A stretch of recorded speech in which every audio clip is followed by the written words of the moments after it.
What is up, YouTube? This is Alucard AFK with another MTGO game with commentary. Before I get right into this, I'd like to give a quick shout out to Dud SS. One of my subscribers, one of my fans, got to play a quick game, which he piloted the black-white control deck modified and did an excellent job of kicking my butt. So I just wanted to say hi to him, and let's get right into our opening hand.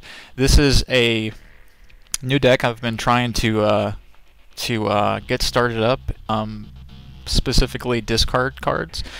So we use some of the black-white controls, you know, Ichor Wellspring and Phyrexian Core to sacrifice that, as well as our Similax, and that's really just going to enable us to draw cards and basic land cards.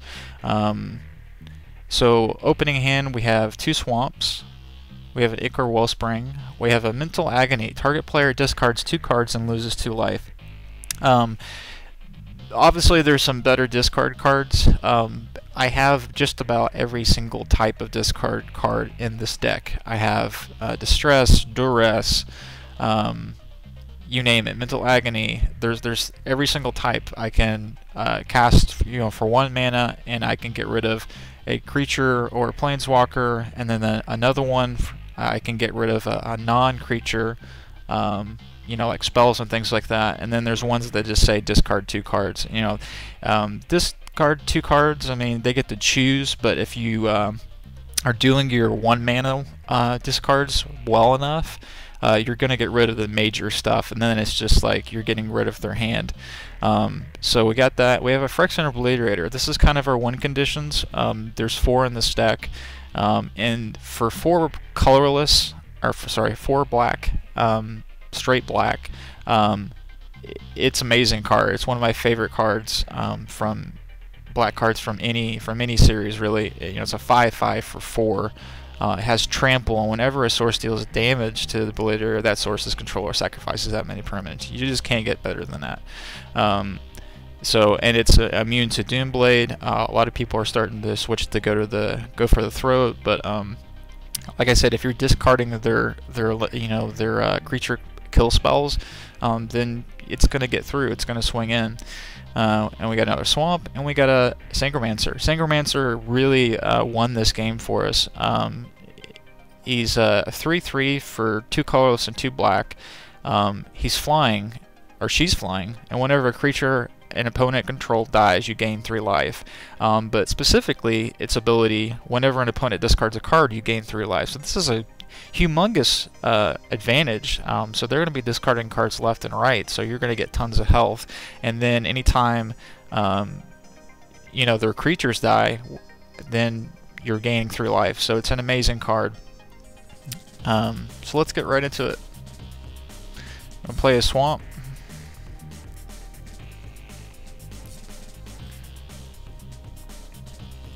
And he's going to play a Plains, and then we got a Triumph of Cruelty. And it's an enchantment. At the beginning of your upkeep, target opponent discards a card if you control that creature with the greatest power or tied for the greatest power. The advantage of this is, you know, last game I played with this deck, I had a Vampire Nighthawk out, which was a 3 toughness, and it tied with another creature that had 3 toughness, so he constantly kept discarding cards. And then finally I got my Obliterator out, which has a toughness of 5, so it's pretty hard to beat, and especially if you're discarding all their creatures. This card right here, in conjunction with this one and all the other discards, it's really nice. So let's keep going. We'll play another Swamp, and we'll go ahead and put our Wellspring out. And as you know, Wellspring allows you to draw a card, and then when it's put into the graveyard, you draw a card as well. So when we have our Phyrexian Core, we can actually sacrifice the Wellspring. And something that, you know, back to Dud SS, you know, he was using Trading Post in the black-white control deck, modified from what I've been using. And Trading Post is really powerful as well. I still kind of like the Phyrexian Core just for ease of use, but you know, the Trading Post is getting really popular. Let's keep going. So we got this is just something that I thought would be good for this, especially against control decks where they're going to make you draw, 30 cards or something and win the game, which I really didn't know was possible. That was new for me. It was one of the Planeswalker's abilities, draw 30 cards and then you instantly lose the game. It's like, wow, okay. But so I have no maximum hand size with this land. It still adds 1 to my mana pool, so it still counts as my colorless. But I think I had 4 in the first time I played this and realized I only need 1 or 2.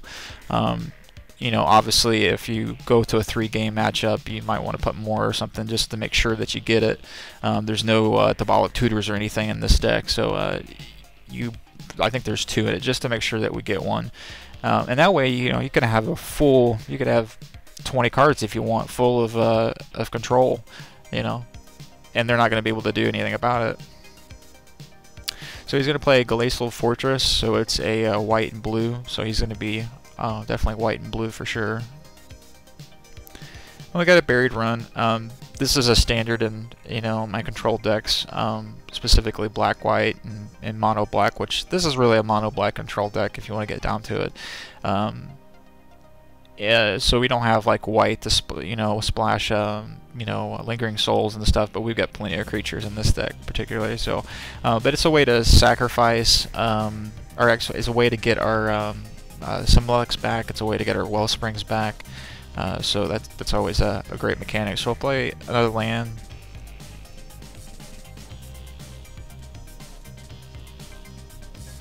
And so he's going to play Pristine Talisman. That's another standard in my black-white control deck. I didn't bring any Pristine Talismans into here. There's really not a lot of mana ramping in this deck. I really just need 4 black. So 4 swamps will get me my win conditions. And that's a lot better than Sorin's Vengeance, which is 7 total. So you get at those guys out a little bit quicker, and I love Sorin's Vengeance and I love Sorin Markov, so it didn't fit into this deck type, so they are not in here for once. Somebody once told me it didn't matter what I was playing, that I was always going to have a Sorin's Vengeance. So we got a Despise, and like I said, I have every type of control, so our discard spells. So I have Despises, Distresses. So this particular one, it's 1 black. Target opponent reveals his or her hand. You choose a creature or planeswalker card from it. So early on, this is good to make sure, if anything, it's like blue control, where you're able to look at their hand but not be able to do anything with it. This is really nice because I'm getting to discard a card, a creature or a planeswalker, but I'm also getting to look to see what they have, and I know what's coming. So I can then do a duress or something if I know that I need to get rid of some spells or something. So we'll go ahead and play the tower. So now we have no maximum hand size. And this is a 2013 card, so M13 card. So we'll go ahead and do the Despise. And his hand has a Pristine Talisman, a Divination, draw 2 cards. Forbidden Alchemy, I've seen this quite often in this blue-white decks. Look at the top 4 cards of your library, put 1 of them into your hand, and then the rest into your graveyard. Oblivion Ring, he's got a Vampire Nighthawk. We need to get rid of that guy, and a Journal. So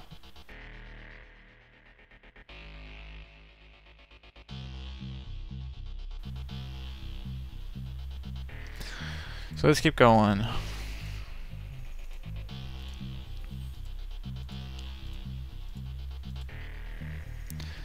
So he's going to bring out that Pristine Talisman. And he's going to play Elixir Mortality. This is just an incredible card. It's 1 colorless. He can tap it for 2 colorless and gain 5 life. Then shuffle the Elixir Mortality into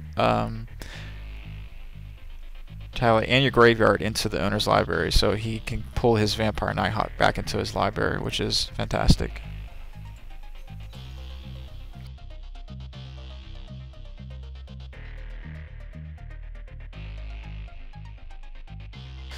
We got a Disentomb. I threw someone in here simply because I can return target creature from graveyard to their hand. So if they do a removal spell on the, you know, the Synchromancer or the Phyrexian Obliterator, I can bring them back at least to my hands. It would be greater if I could do it on the battlefield, but I'm not going to complain for 1 black. And then it's really nice when if they have discards as well. So any of my stuff that gets discarded that are creatures I can bring back. So. You can't beat it for 1 black, so I threw a couple in this deck. And we're going to play a Buried Ruin. And we'll go ahead and bring the Synchromancer out. So again, the main ability I'm looking at is whenever they discard a card, I gain 3 life. And specifically, he's got abilities that let him look at cards and discard cards. So it's going to be a very powerful creature if you can't remove it. And it's a flying 3/3, so it's always good to have some flyers that are powerful. So he's gonna go ahead and play that Oblivion Ring. If I had a different type of discard, I would have got rid of the Oblivion Ring. So he's gonna go ahead and get rid of the Triumph of Cruelty.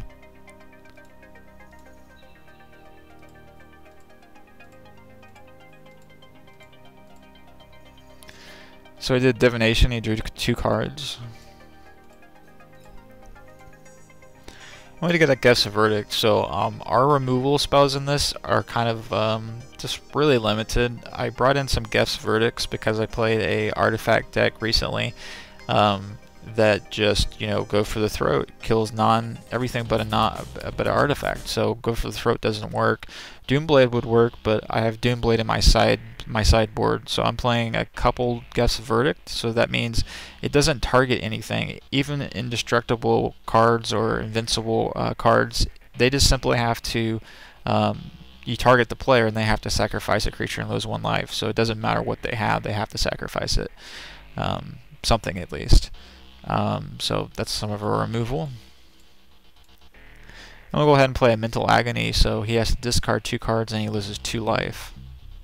And he only has 4 cards in his hand, so. So essentially, I had to go to the end step of there.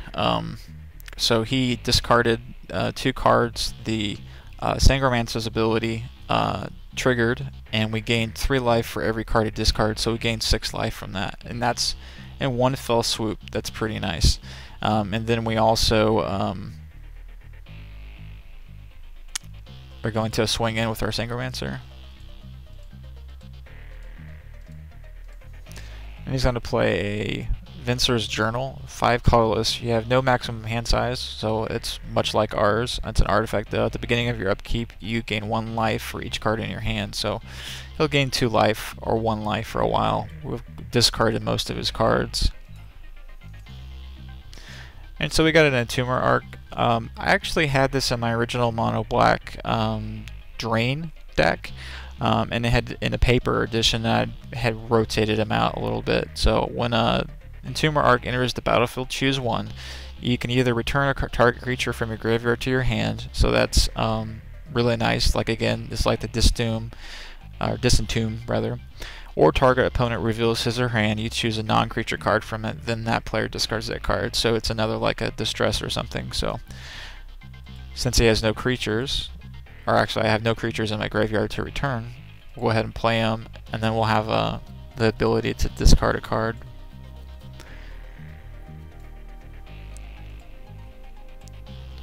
And so he has a Forbidden Alchemy, and he has Elixir of Mortality. This lets him draw a card, but this lets him get life, so we go ahead and get rid of his Elixir of Mortality. And then the Synchromancer's ability triggers, so we gain 3 life.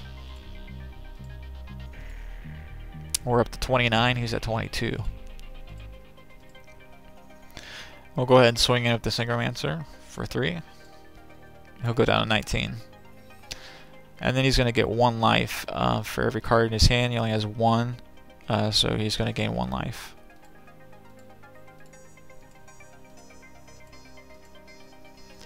So he's going to go ahead and tap the Elixir of Mortality, and then he's going to be able to shuffle his graveyard back into his library. and he's going to gain 5 life. So that's incredible card. Actually, you know what? Now that I'm thinking about it, as I'm watching this now, I really need that.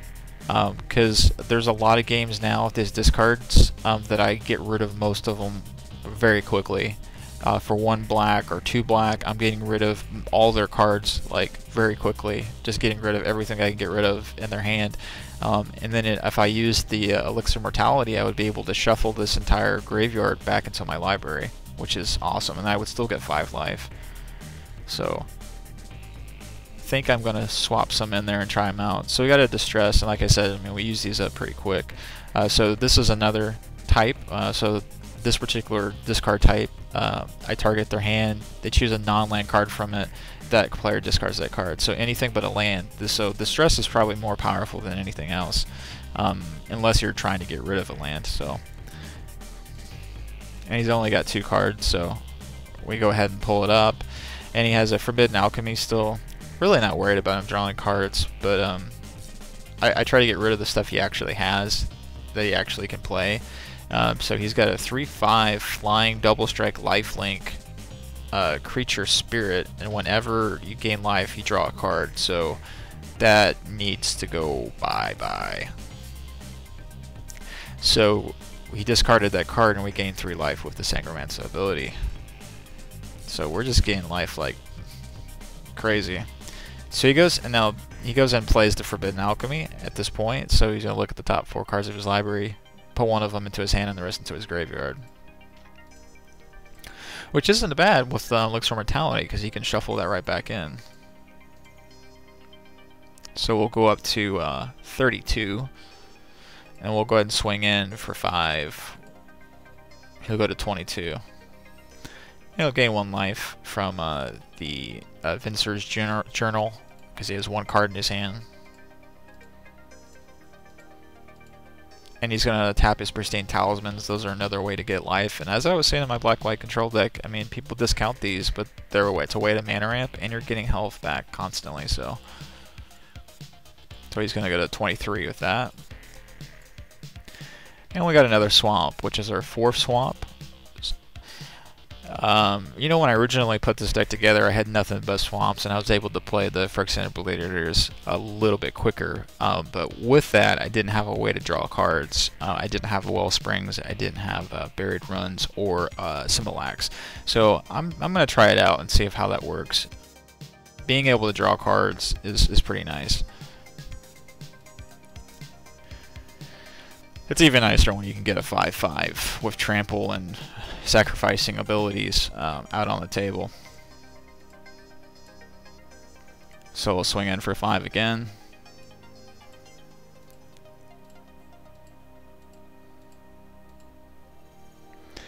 And he's going to play Angel's Mercy, so he's going to gain 7 life. That's all that card does, is 7 life. So he's going to go tie us with 32 and 32. He's going to go down to 27. And then he won't gain 1 life at all, because he has no cards in his hand.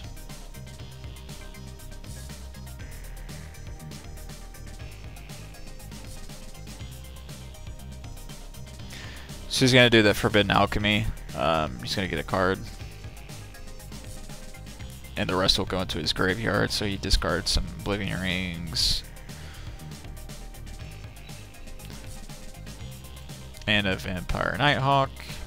So, but he's not worried about that, because he can use Elixir Mortality and get all these cards back. So that's incredible ability. So he's going to sack Evolving Wilds. He's going to swap it for a Swamp. And we got a Phyrexian Core, so this is our way to sacrifice our Wellsprings and draw some cards. So I'll go ahead and do that. And we got a Painful Quandary. For 3 colorless and 2 black, whenever an opponent casts a spell, that player loses 5 life, unless he or she discards a card. So, very powerful. You know, the most of the time they're probably going to go ahead and take the 5 life, especially with stuff like Elixir Mortality floating around. But sometimes they'll go ahead and discard the card, which is just as useful. So, it's an enchantment. So we sacrificed our Buried Ruin, and Buried Ruin gets a target artifact back from your graveyard for 2 colorless, so we got our Wellspring back. And we'll go ahead and play that again. See, that's the mechanic. You sacrifice it, you use something to get it back, and then you play it again. You get another card. So we got a Duress.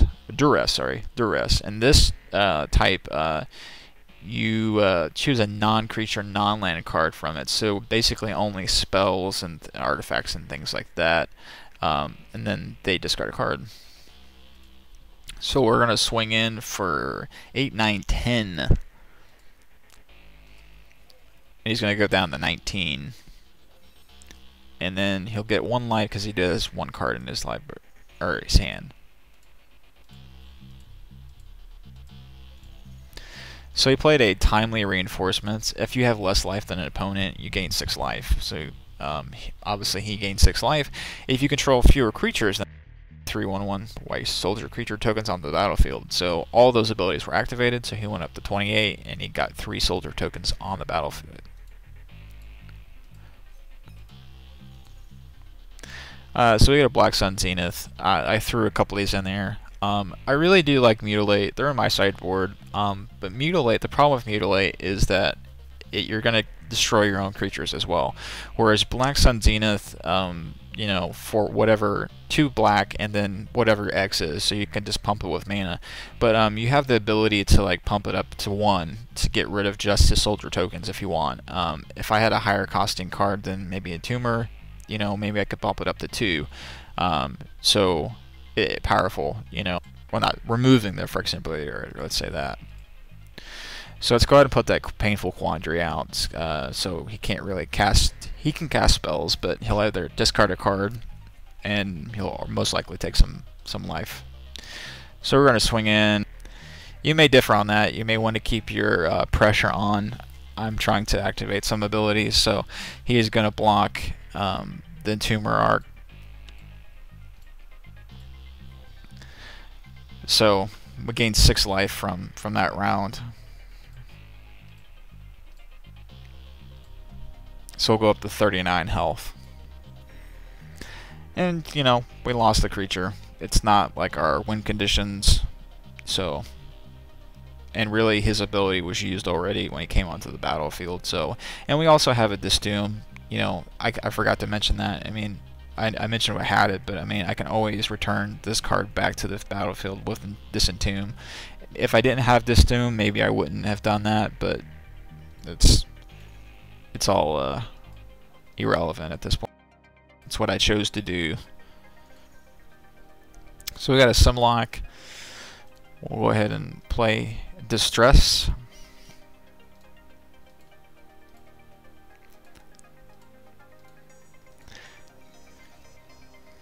And I thought this was kind of funny. So he played a Blue Sun Zenith. Target player draws X cards. Shuffle Blue Sun Zenith into its owner's library.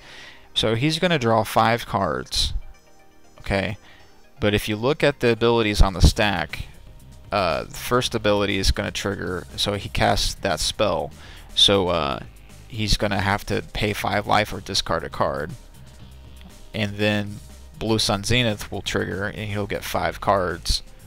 And then I have a Distress, which will trigger, and I'll be able to choose from those cards and discard one of them. You know, I would have definitely waited till the Distress was gone because he only had 1 card in his hand, and then he can play Blue Sun Zenith again, you know, the next round and get 5 cards. So he still would have had this triggered ability happen, but that was a mistake.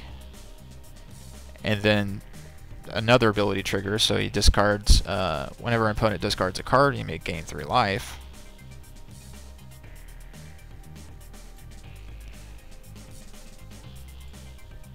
And now Blue Sun Zenith is going to activate on the stack, and he's going to draw 5 cards. And now Distress is going to trigger on the stack. And so I got, instead of having 1 card to look at, I got 5 cards. So I choose a non-creature or non-land card. He's got an Angel's Mercy, he's got Chalice of Life. I think that the Angel of Mercy is more potent at this point. The Trading Post, yes, we talked about this earlier, very powerful, but I'm really trying to knock his health down at this point. And so he discarded a card, and I'm going to gain another 3 life. So I'm going to go to 45. So this gives us a pretty good buffer. And we've got plenty of blockers, so we put out a Similac. And we'll draw a basic land card, we'll get a swamp.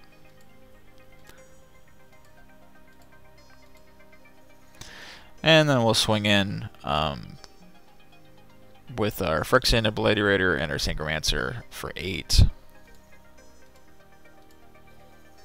He'll go down to 15, or at 45. And he'll gain 4 life for 4 cards in his hand.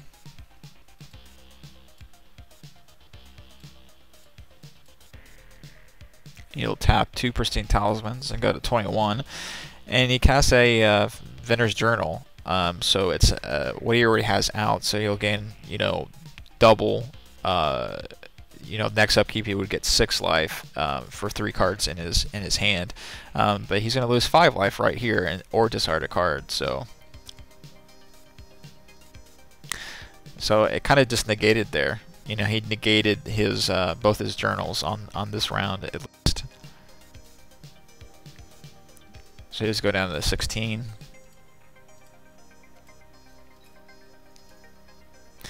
And we got Gruesome Discovery. Like I said, just about every discard card you can think of is in this deck. So target player discards 2 cards for 2 colors and 2 black. You'd think, that's not that great. But Morbid, if a creature died this turn, instead that player reveals his or her hand, you choose 2 cards from it, then discard those cards. Now, what I should have done, you're like, what? Even though it's a Soldier token, I should have did a Guess Verdict, made him sacrifice the token, then I would have got Morbid on this card. Make sense? But instead I played Gruesome Discovery by itself, so he has to choose the 2 cards. If I had got rid of this guy, I would have been able, I would have been able to do Morbid, because I would have played Guess Verdict for 2 black, and then I would have had 2 black here, and then 2 cards there. So yeah, I would have been able to do that. Didn't realize that until after I'd already triggered it, and I was like, oh, I probably should have just did that, but he's got 3 cards, so. And here comes the Synchromancer's ability. First card, gain 3 life. Second card, gain 3 life. So, my health just kept going up. I would have been above 50. He conceded on turn 13. 1 card in his hand. We just would have kept swinging in essentially with our creatures. So, and that's kind of how a lot of these games will end. They'll actually concede rather than lose, unless they're just going to play it through, because they don't really have anything to play. So, leave a comment, subscribe. Again, thank you to subscribers and people that are leaving comments. You're helping me become a better player and help shape these decks better. We'll see you next time, guys. Bye.